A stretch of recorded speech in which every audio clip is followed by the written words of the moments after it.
What's up everybody, Matt Moran here for another video from New York. This is the all-new 2019 Toyota RAV4, which looks really cool. It's a huge departure from the previous version, which is really refreshing considering, the Forester hardly looks any different. This looks totally different from the outgoing RAV4. It looks really good in my opinion too. I think it's a really nice look. I was worried it would kind of have a similar nose to the other Toyotas, but it doesn't. It's different, and I think that's for the best.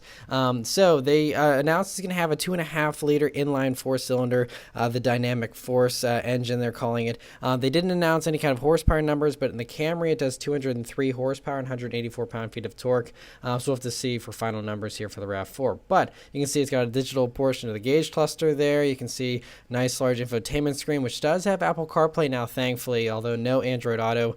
But very nice interior the way it's set up there. It looks very ergonomically easy to learn, and large knobs and things like that. Lots of storage space. Very good for a crossover. Some cool looking seats there too. I like the little additional ribbing you have there, and does look really nice. The backseat space is about on par with what you see from other crossovers in this segment. I think they said the wheelbase is 1.2 inches longer than the outgoing RAV4, so definitely an improvement there. Another look at the interior here real quick. It does look pretty nice there. The trunk space is what is amazing. It's a huge amount of space there. I think even better than most of the stuff in its segment. Very spacious. Another look at the back end there, which looks really good. I'm really digging the looks of this new RAV4 personally. But anyway, let me know your thoughts on it in the comments below. Thank you guys very much for watching, and I'll see you next time. Take care.